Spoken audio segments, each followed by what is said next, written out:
Punchline, Laurence Ferrari sur Europe.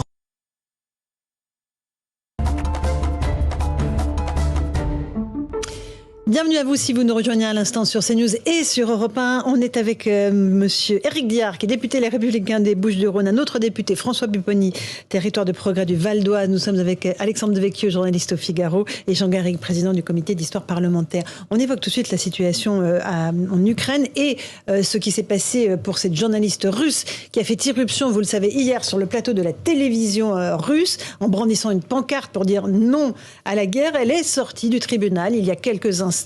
Elle a été condamnée à une amende, elle a été libérée. On voit sur ces images qu'elle sort du tribunal entourée d'une nuée de caméras. Je précise pour nos auditeurs, voilà, qu'elle semble être calme. Elle parle avec les journalistes qui l'interrogent. Il faut néanmoins préciser que c'est un premier volet qui a été jugé aujourd'hui, le volet administratif. Elle risque encore des poursuites pénales et des sanctions beaucoup plus lourdes, notamment des peines de prison. Jean Garrigue, on est là face à un cas de figure assez exemplaire. Une jeune journaliste qui décide d'aller protester à la télévision, qui dans un premier temps est libérée, mais qui risque encore pratiquement 15 ans de prison sur le volet pénal. Nous sommes dans un régime où il n'y a pas de liberté d'expression. Et je trouve qu'elle est extrêmement courageuse, surtout par rapport à ce qu'on sait, ce qui est arrivé à d'autres journalistes les années passées. En même temps, c'est peut-être une indication aussi d'une relative, comment dirais-je, fragilité. Bon, je ne devrais même pas employer ce mot à propos de Vladimir Poutine, mais il y a quelque chose qui fait que dans ce rapport de force qui passe par la médiatisation, le fait se soit cru autorisée à lancer ce geste qui est un geste de défi au régime de Poutine, peut nous dire quelque chose d'une relative fragilité, ou en tout cas de ce que peut ou ne pas faire Vladimir Poutine aujourd'hui. Est-ce qu'il va aller jusqu'à l'application stricte de ces lois de répression, de censure, c'est-à-dire que lui infliger une peine de prison? C'est tout à fait possible. Mais qu'elle ait pu avoir justement pris ce risque, c'est peut-être aussi l'indice de quelque chose qui serait en train d'évoluer. Mais ça, vous croyez à cela, Alexandre Devecchio, ou est-ce que la loi qui vient d'être votée et qui aggrave les peines pour ceux qui critiquent ou qui font des informations mensongères selon le régime de Moscou, en fait, va tomber sur cette jeune femme ? Non, je ne sais pas si la loi va tomber sur cette jeune femme, parce qu'on est aussi dans une guerre des symboles et des images, et que je ne pense pas que le régime ait intérêt à en faire une martyre. Ce qui expliquerait sans doute pourquoi elle pouvait risquer jusqu'à 10 jours d'emprisonnement pour le volet qui a été jugé. Elle a été relâchée immédiatement avec une amende.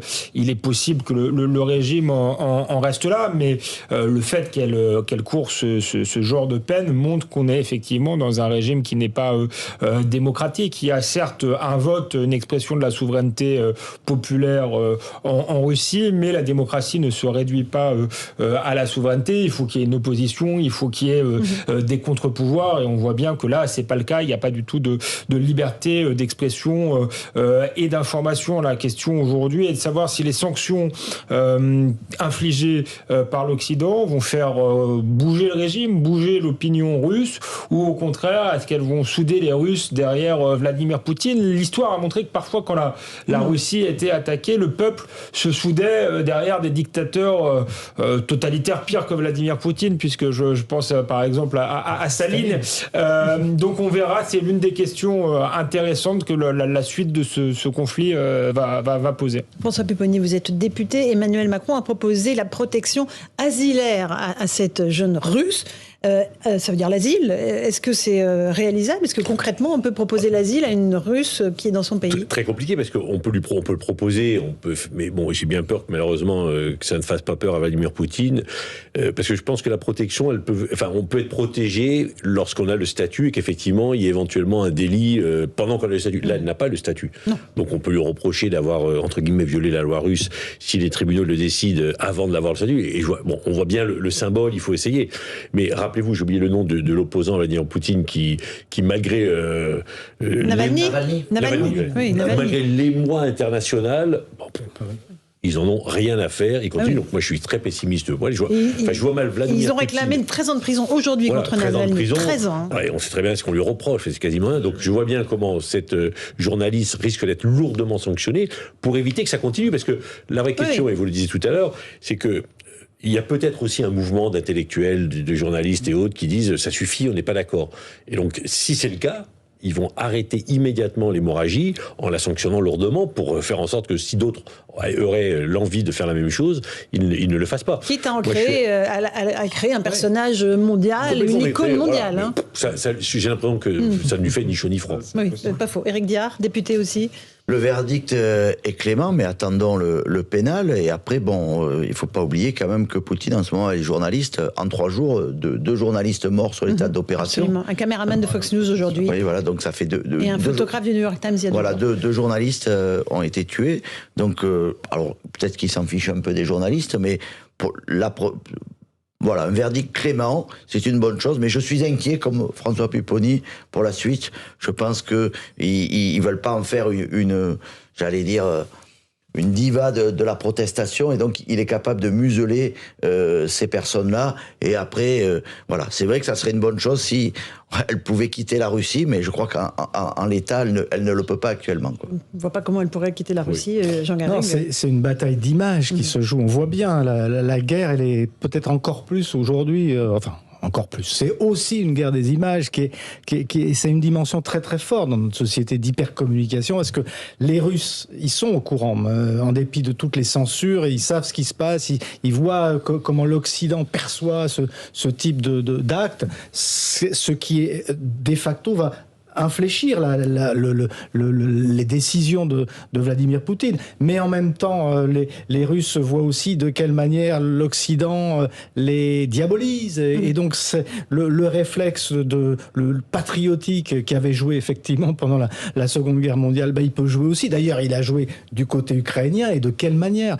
Donc, c'est très compliqué de savoir comment cette affaire-là va se dénouer, parce qu'on sait qu'il y a un mouvement d'intellectuels, d'artistes qui ont signé des pétitions, etc., de chercheurs, mais ont-ils véritablement une influence suffisante?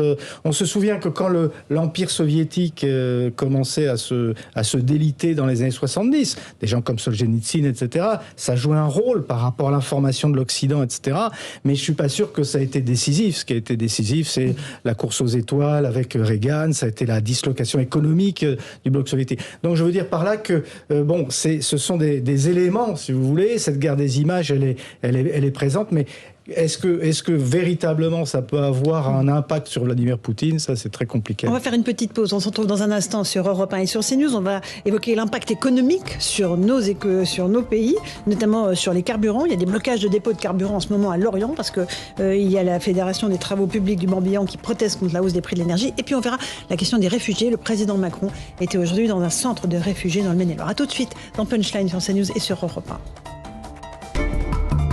18h-20h sur Europe 1, Punchline, Laurence Ferrari.